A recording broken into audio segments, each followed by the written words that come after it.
বাড়িতে তৈরি বিরিয়ানি আমার হাজব্যান্ডের সবথেকে পছন্দের, তাই রবিবারের লাঞ্চে সেটাই বানিয়েছিলাম। প্রথমে চিকেনের লেগ পিসগুলো একটু চিড়ে নেব, তারপর চিকেনটা ম্যারিনেট করে নেব।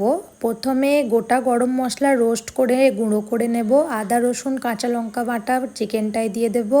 দিয়েছি সামান্য ঘি, দই, নুন, হলুদ আর জিরে ধনে ভাজা গুঁড়ো। আলুটা নুন দিয়ে মিডিয়াম সেদ্ধ করে জাফরান ছিটিয়ে ভেজে তুলে নেব।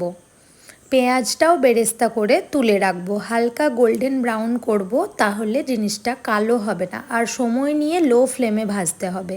ভাতে নুন আর গোটা গরম মশলা দিয়ে চালটাও 90% কি 80% সেদ্ধ করে রেখে চিকেনটা রান্না করে নেব। দিলাম একটু লাস্টে জাফরান গোলা জল, এতে চিকেনের কালারটা ভালো আসবে। দুধের মধ্যে গোলাপ জল, জাফরান আর মিঠা আতর 3 ফোঁটা মতো দিয়ে গুলে রেখে দেব এক সাইডে। এবার লেয়ারিং করে নিলেই হলো। কিছুটা ভাত, আলু, সামান্য নুন, তারপরে দিলাম বেরেস্তার সাথে একটু চিনি মিশিয়েও নিয়েছি, মেওয়া ছিল না, নাহলে সেটাও অ্যাড করা হতো। আর দিলাম ঘরে তৈরি বিরিয়ানি মশলা আর চিকেন অর্ধেকটার মতো দিয়ে, তারপর ওপর থেকে আবার কিছুটা ভাত ছড়িয়ে দেব।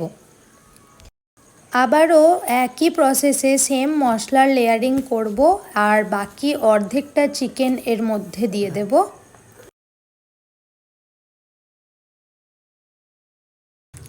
এরপর পুরো ভাতটা ঢেলে দিয়ে উপর থেকে চিকেনের মশলাটা সুন্দরভাবে ছড়িয়ে নিতে হবে। আবারও সেম মশলার লেয়ারিং করে নেব, ঘরের তৈরি বিরিয়ানি মশলা, বেরেস্তা, চিনি, সামান্য নুন। এরপর দিয়ে দিচ্ছি দুধের সাথে গোলাপ জল, জাফরান আর মিঠা আতরের তৈরি মিশ্রণটা। তারপরে অ্যাড করে দিচ্ছি ভালো করে একটু ঘি। লাস্টে ওপর থেকে বেরেস্তা ছড়িয়ে ঢাকনা বন্ধ করে একটা তাওয়া গ্যাসের ফ্লেমের ওপর রেখে তারপরে বসিয়ে দেব হাঁড়িটা। এতে করে বিরিয়ানিটা তলে লেগে যাবে না। একদম লো ফ্লেমে রাখতে হবে প্রায় 1 ঘন্টা, তাহলে দম একদম পারফেক্ট হবে। দেখতেই পাচ্ছ খুব সুন্দর ভাপ বেরিয়েছে আর খুব পারফেক্টভাবেই দমে দেওয়া হয়েছে বিরিয়ানিটা।